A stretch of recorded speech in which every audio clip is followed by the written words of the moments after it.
नमस्ते, सदा वत्सल्य मातृभूमि, जय हिंद। दोस्तों चीन और ताइवान की स्थिति इस वक्त तनावपूर्ण है। रूस ने तो यूक्रेन पर हमला तक कर दिया। ये जंग अभी सिर्फ जमीन और पानी, इसके अलावा हवा में हो रही है, लेकिन आने वाले कुछ सालों में ये अंतरिक्ष में भी होने लगेगा। दुश्मन देश एक दूसरे के सैटेलाइट्स को मार गिराने के लिए एंटी सैटेलाइट्स हथियार बना चुके हैं। सैटेलाइट्स को मार गिराने का मतलब है संचार, नेविगेशन, निगरानी समेत कई सुविधाओं को बंद कर देना, यानी कि दुश्मन को अंधा बना देना। ऐसे ही प्रक्षेपास्त्र यानी कि मिसाइल या रॉकेट जो तेजी से जाकर और तेज गति से जाकर अंतरिक्ष में धरती के चारों तरफ चक्कर लगा रहे दुश्मन के सैटेलाइट्स को मार गिराया, उसे एंटी सैटेलाइट हथियार कहा जाता है।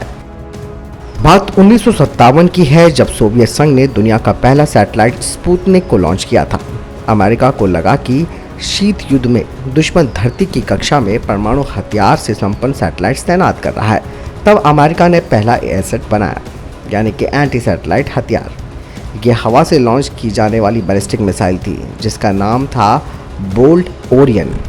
अब सोवियत संघ चुप तो बैठता नहीं, उसने भी अपना एसेट बना डाला।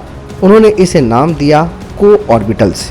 ये हथियार अपने और दुश्मन के सैटेलाइट्स के साथ साथ उड़ते रहते हैं। जैसे ही ज़रूरत पड़ती है उसी के मुताबिक ये फट जाते हैं।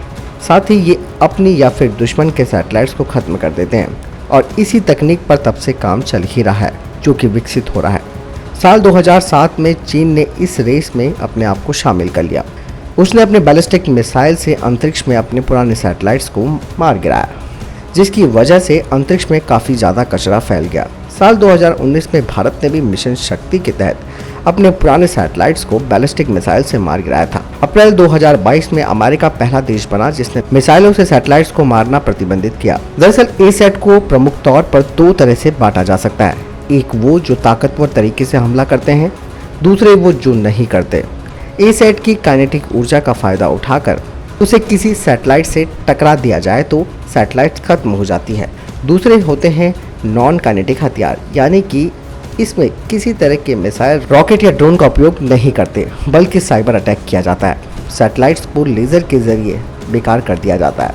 ऐसे हमले हवा, धरती की निचली कक्षा या फिर जमीन से भी किए जा सकते हैं। 4 देशों ने अब तक अपने पुराने सैटेलाइट्स को मार गिराने में अपनी मिसाइलों का उपयोग किया है। ये देश हैं भारत, अमेरिका, रूस और चीन। लेकिन बाद में अमेरिका और रूस ने आपस में ये तय किया कि वो एसेट को ख़त्म करेंगे, ताकि परमाणु हथियारों की जंग से राहत मिल सके। रूस ने जब अपने पुराने सैटेलाइट को उड़ाया, तब अमेरिका ने मिसाइलों से सैटेलाइट को उड़ाने पर प्रतिबंध लगा दिया, क्योंकि इससे निकलने वाला कचरा अंतरिक्ष स्पेस स्टेशन के लिए खतरनाक साबित होता है। एक बार तो एस्ट्रोनॉट्स को एस्केप पैड्स में जाकर बैठना पड़ा था। भारत के पास भी एंटी सैटेलाइट मिसाइल के लिए पृथ्वी एयर डिफेंस यानी कि पैड सिस्टम है। इसे प्रद्युमन बैलिस्टिक मिसाइल इंटरसेप्टर भी कहते हैं। ये एक्सो एटमॉस्फेरिक यानी कि पृथ्वी के वातावरण से बाहर और इंडो एटमॉस्फेरिक यानी कि पृथ्वी के वातावरण के अंदर के टारगेट पर हमला करने में सक्षम है। हमारे वैज्ञानिकों ने पुराने मिसाइल सिस्टम को अपग्रेड किया है, उसमें नए एलिमेंट जोड़े हैं। इसका मतलब ये है कि पहले से मौजूद पैड सिस्टम को अपग्रेड कर 3 स्टेज वाली इंटरसेप्टर मिसाइल बनाया गया है। फिर मिशन शक्ति के परीक्षण में उसी मिसाइल का इस्तेमाल किया गया। भारतीय एसेट मिसाइल की रेंज 2000 किलोमीटर है। ये 1470 से 6126 किलोमीटर प्रति घंटे की रफ्तार से सैटेलाइट की तरफ बढ़ती है। हालांकि बाद में इसे अपग्रेड कर और ज़्यादा ताकतवर और घातक बनाया जा सकता है। डीआरडीओ ने बैलिस्टिक इंटरसेप्टर मिसाइल के जरिए 300 किलोमीटर की ऊंचाई पर सैटेलाइट को मार गिराया। यानी कि दोस्तों, भारत ने भी अब चुनिंदा देशों में शामिल होकर अंतरिक्ष से हमला करने की क्षमता को बढ़ा दिया है। और भारत के पास भी वो तकनीक आ चुकी है कि अगर अंतरिक्ष में युद्ध होता है तो भारत भी दुश्मन के सैटेलाइट्स को मार गिरा सकता है। बहरहाल, आपका इसके ऊपर क्या कहना है कमेंट सेक्शन में लिखकर जरूर बताएं।